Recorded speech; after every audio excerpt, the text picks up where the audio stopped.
Вернер фон Сименс, Ли Бёрншхоль, Джордж Истман, Фредерик Идестам, Ларри Пейдж и Сергей Брин.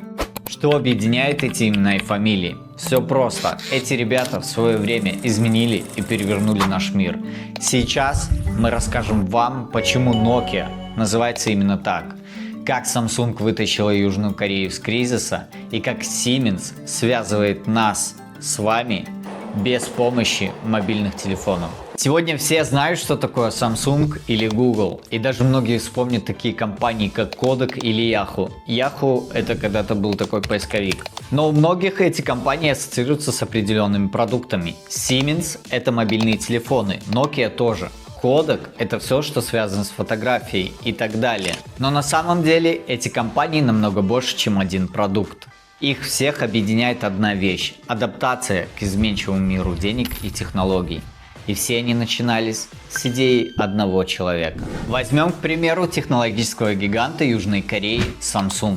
Samsung как компания была основана в 1938 году Ли Бёрншхолем, сыном зажиточного землевладельца. Название компании в переводе с корейского означает «три звезды», символы величия, вечности и силы. Но началась эта история далеко не с технологий. Ли Бёрншхоль создал небольшую торговую компанию в городе Тэгу в Южной Корее. Основной ее деятельностью были экспорт риса, сушеные рыбы и лапши. В стране, разрушенной колониальной зависимостью, экономика была в кризисе, а возможности для бизнеса были ограничены. Но Ли видел потенциал в международной торговле и верил, что Корея может выйти на мировой уровень. Непростая история Кореи повлияла на судьбу основателя Samsung. В 1945 году японцы проиграли войну и передали власть США. И в Корее была установлена временная американская администрация. Тогда Ли Бёрншхоль использовал влияние отца и собственный капитал, чтобы купить локальную газету и университет. В 1950 году началось вторжение северокорейских войск на юг.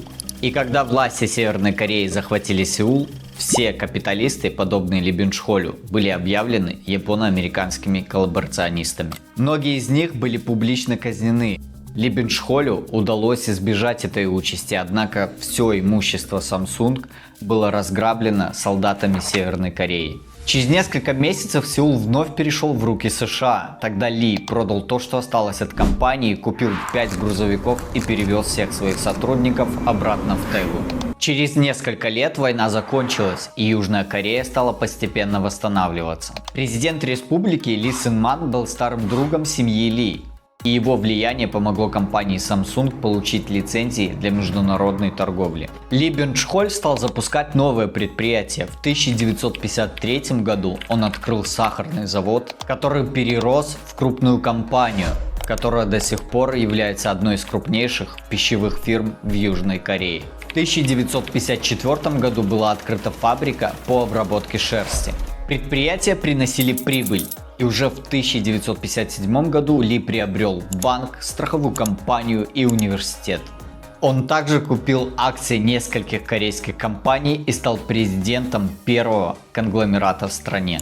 В 1960 году в Южной Корее произошел государственный переворот. Причиной послужило бессменное правительство Ли Сын Мана. Во время выборов он казнил своего оппозиционного соперника и был избран как единственный кандидат. После начала апрельской революции Первая республика была свергнута, и к власти пришел Пак Чон Хи. Но Ли Бёрншхоль был приближен к прежнему президенту, что привлекло внимание новых властей. Выяснилось, что он не уплатил крупную сумму налогов, и чтобы избежать тюрьмы, ему пришлось передать правительству контрольный пакет акций банка. Новый президент потребовал Ли и дальше использовать свое богатство и влияние во благо Южной Кореи. Ли Бёрншхоль, в свою очередь, предложил общенациональный план по экономическому развитию и сотрудничеству между бизнесом и правительством. Были освобождены 11 крупных бизнесменов, арестованных по обвинению в незаконном накоплении богатства. Ли стал первым председателем Федерации корейской промышленности. В 1969 году основатель Samsung открыл новое направление – электронное. Он объединился с японскими коллегами и открыл совместное производство. Компания производила разнообразные бытовые приборы и в основном работала на экспорт. Производство расширялось. В 1985 году были созданы Samsung Data Systems и несколько исследовательских институтов, работа которых была направлена на создание ноу-хау для компаний. В 1987 году Ли Бёнчхоль умер. Управление компанией перешло к его младшему сыну Ли Гонхи. Интересно, что произошло это вопреки праву наследования. Ли Гонхи стремился превратить Samsung из локальной группы в международную, и ему это удалось благодаря глобальным реформам. Именно ему принадлежит знаменитая фраза «Давайте сменим все, кроме наших жен и детей». Компания сменила тактику и вместо массового производства недорогих товаров стала выпускать более качественную технику, способную составить конкуренцию западным аналогам. Можно сказать, что именно Ли Гонхи привел Samsung к тому успеху, который мы наблюдаем сейчас. За время его руководства компания стала крупнейшим южнокорейским конгломератом, включающим в себя не только производство электроники, но и многое другое. Однако и в его жизни были неоднозначные эпизоды. В 2008 году он был обвинен в коррупции. По этому делу велось долгое расследование, и Ли даже пришлось уйти со своего поста. Но он вернулся в 2010 году в качестве председателя. Именно во время руководства Ли Гонхи появился знаменитый логотип Samsung, символизирующий вселенную. Также Ли учредил премию Хоам и посвятил ее своему отцу. И на сегодняшний день Samsung это один из крупнейших конгломератов в мире. Ее капитал на май 2023 года составлял 325 миллиардов долларов. Компания занимается не только выпуском смартфонов и бытовой техники. В конгломерат входят производство химической промышленности, страховой бизнес, а также различные программы по инвестированию в различные сферы деятельности. Но в мире технологий Samsung все знают, по крайней мере в странах СНГ, благодаря ее смартфонам. Но далеко не всем технологическим компаниям удалось сохранить лидирующие позиции благодаря своему самому узнаваемому продукту. 19 век, Германия. В то время зародился один из самых влиятельных технологических гигантов Европы – Siemens. Siemens – одна из старейших технологических компаний не только в Европе, но и во всем мире. Была основана в 1847 году военным инженером Вернером фон Сименсом, который первые 30 лет своей жизни даже не помышлял о бизнесе. В 1840 году он потерял родителей, и ему пришлось самому заботиться о своих 10 братьях и сестрах. Очень скоро молодой инженер понял, что зарплаты лейтенанта не хватит на всех, и стал думать над источником дополнительного дохода. Это и стало ключевым моментом в рождении компании Siemens. Чтобы заработать больше денег, Вернер стал применять свои знания на практике, патентуя различные технические изобретения. Есть сведения, что часть своих экспериментов Siemens в те годы проводил в тюрьме, куда попал за участие в дуэли в качестве секунданта. Первый патент Siemens получил на способ гальванического золочения и серебрения. Брат помог получить такой же патент в Англии, а затем найти покупателя, который заплатил Вернеру 1500 фунтов. С этим стартовым капиталом Вернер фон Siemens решил пойти в бизнес. В 1846 году он представил еще одно важное изобретение – телеграфный аппарат, который начали использовать в настоящей телеграфной сети. Такой успех привлек внимание другого талантливого инженера, который впоследствии помогал Вернеру в проведении исследований, стал основным бизнес-партнером, а его фамилия стала частью первоначального названия компании.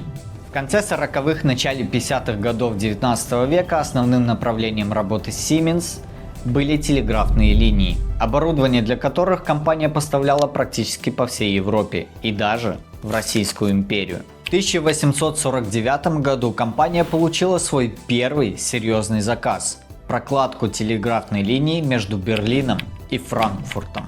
К слову о контрактах с Российской империей. В 1851 году Siemens поставила оборудование для телеграфной сети между Москвой и Санкт-Петербургом. И уже к 1860 годам компания успешно осваивала подводную прокладку кабеля. В 1867 году из компании ушел Гальский. Причиной послужило слишком тесное сотрудничество с Российской империей. После этого братья Siemens заключили сделку, которая принесла компании мировую известность. Речь идет о постройке телеграфной линии от индийского города Калькутта до Лондона. Через 6 лет заключили договор на линию между Ирландией и США. Для этого Siemens построила корабль кабелеукладчик Фарадей, проект которого возглавлял сам Вернер. К тому времени рынок был перенасыщен, конкуренты вредили Siemens, повреждая кабели.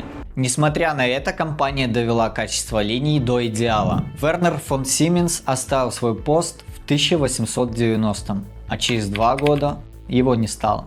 После его ухода компанию возглавил его брат Карл. В 1903 году Siemens создала новое подразделение, которое позже стало лидером в машиностроении. В 1908 году компания приобрела автопроизводителя Protos, но успеха в этом направлении не достигла. Первая мировая война принесла компании убытки, особенно из-за потери российского рынка. После войны бизнес восстановил Карл Фридрих фон Siemens, модернизировав компанию и расширив производство.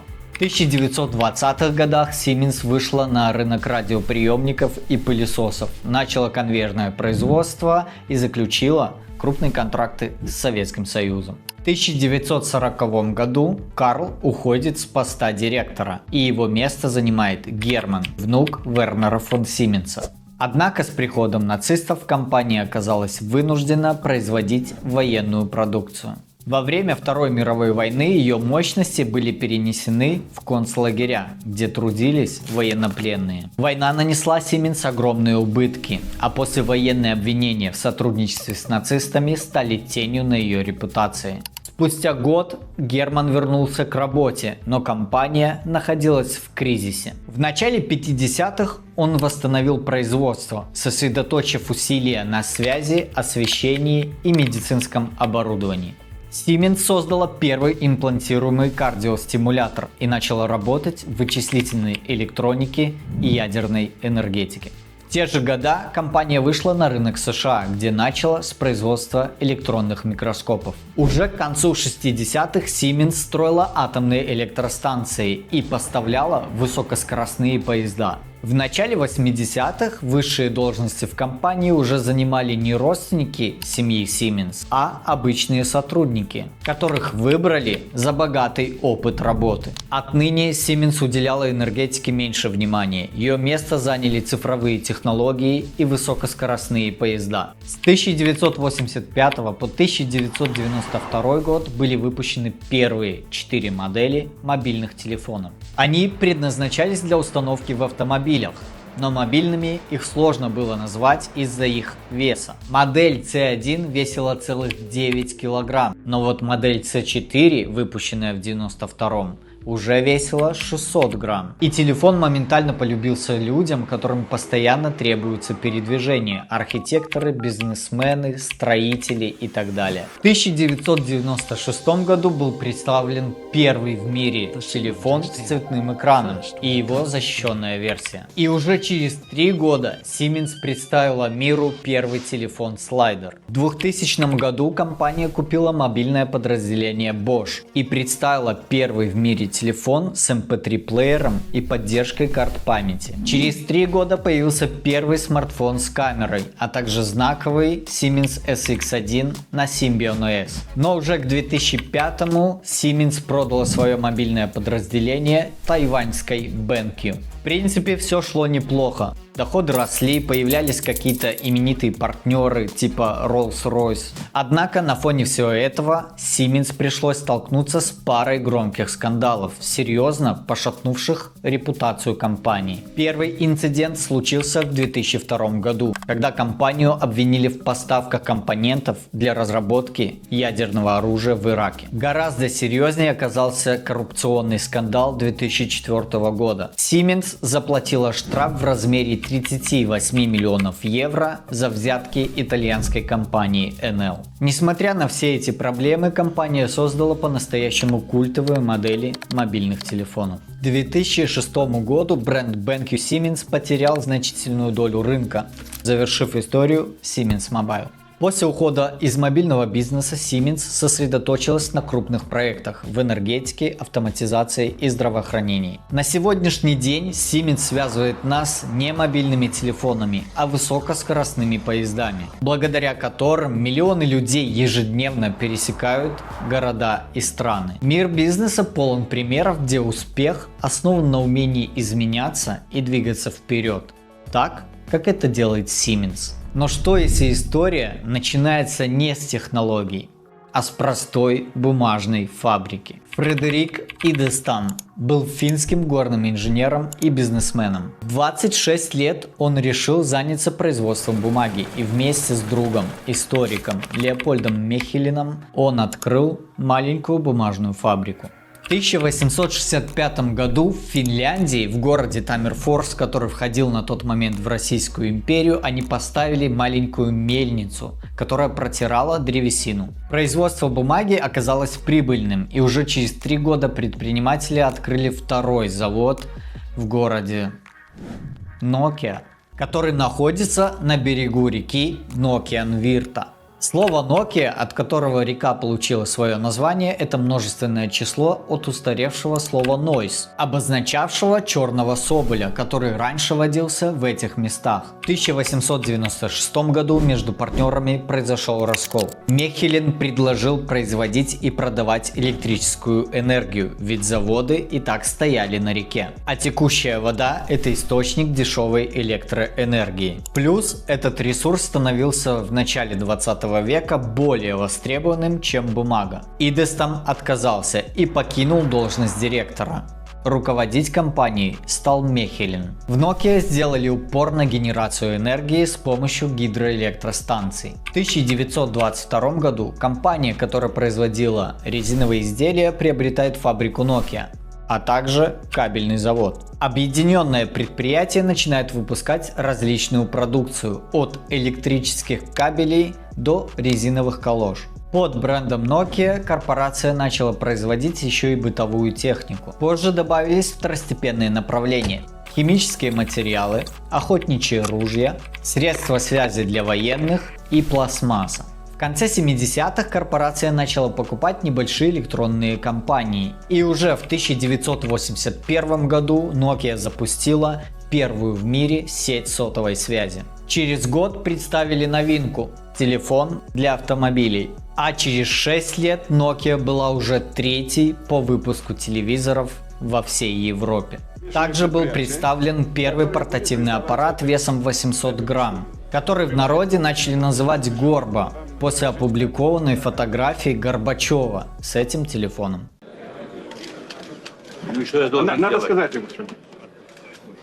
Вы меня слышите? Приветствую. Прямо с выставки сейчас происходит разговор с Москвой.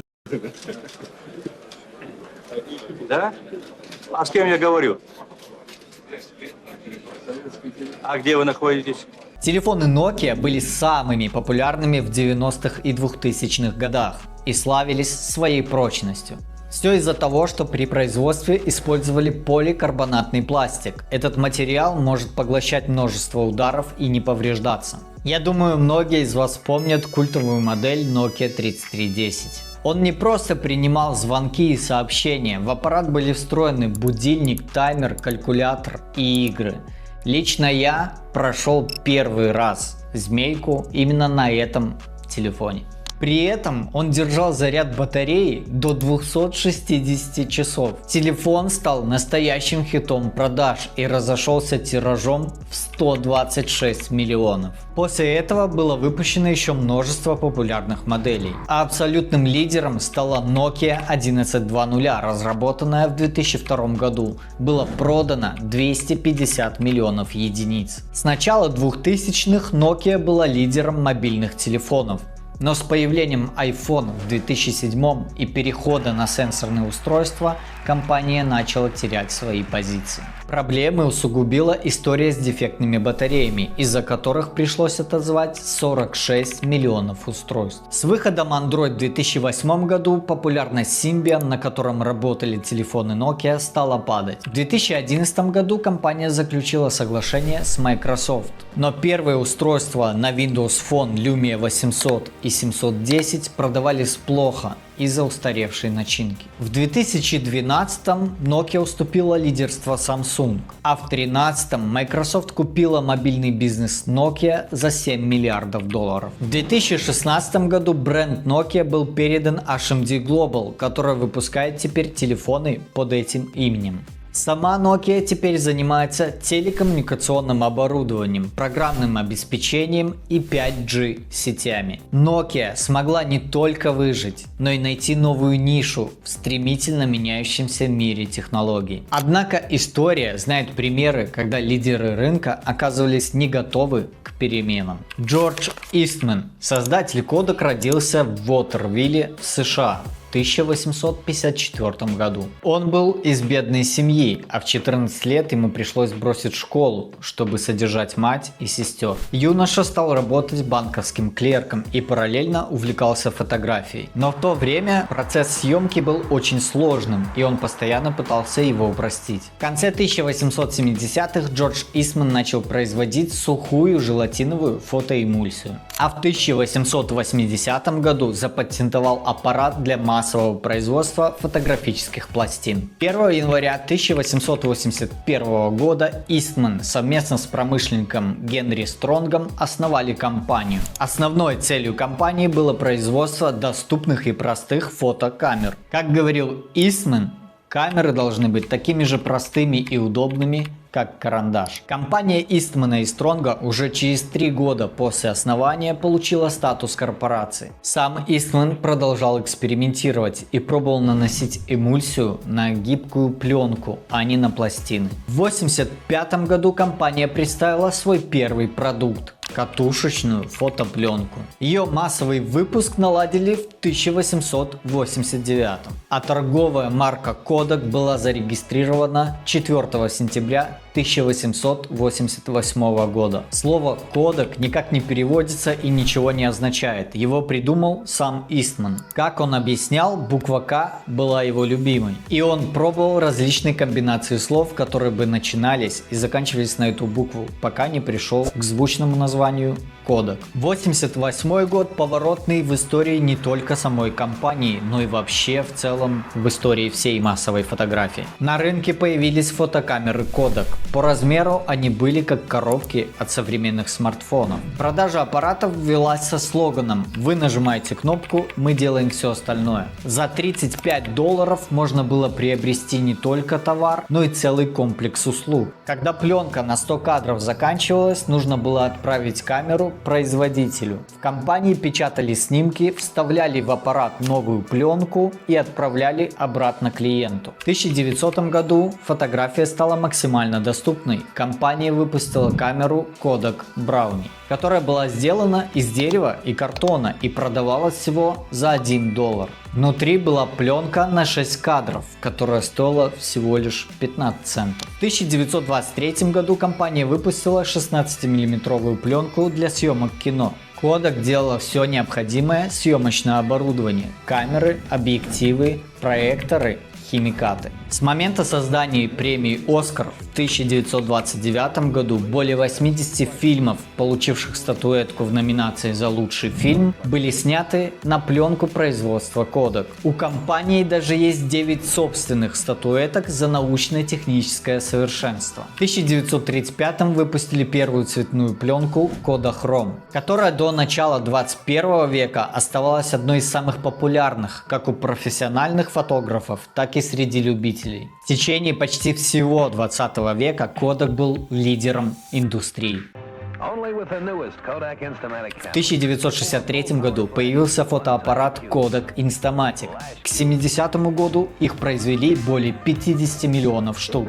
В 1969 году Kodak выпустил специальную стереокамеру для астронавтов Аполлон 11, на которую были сделаны снимки поверхности Луны крупным планом. В 1976 году компания занимала 90% рынка фотопленки и 85% рынка камер в США. Но в конце 70-х, в начале 80-х постепенно начали появляться цифровые фотокамеры, которые постепенно начали вытеснять пленочные. Причем первое цифровое устройство изобрел именно инженер Kodak. Снимок записывался на магнитофонную пленку, затем монохромное изображение можно было вывести на экран телевизора. Но руководство компании отказалось развивать новую технологию, так как не хотело терять деньги от выпуска пленки. Это решение было критическим, так как в 80-е цифровыми технологиями активно начали заниматься компании-конкуренты Sony, Canon, Nikon, Fuji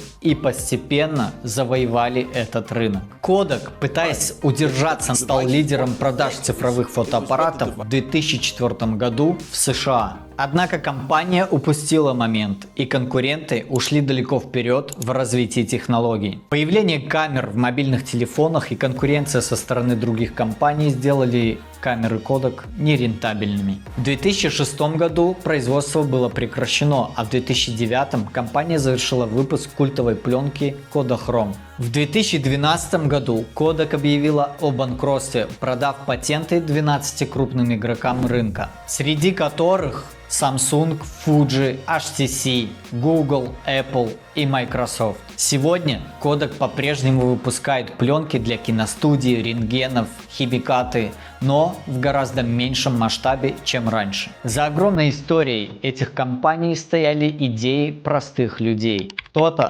хотел спасти свою страну от кризиса, кто-то хотел упростить и улучшить нашу с вами повседневную жизнь. Но так или иначе, все самые крупные компании появлялись благодаря идеям. И это актуально до сих пор. Поэтому, если у вас есть идея, сделайте все возможное для ее воплощения.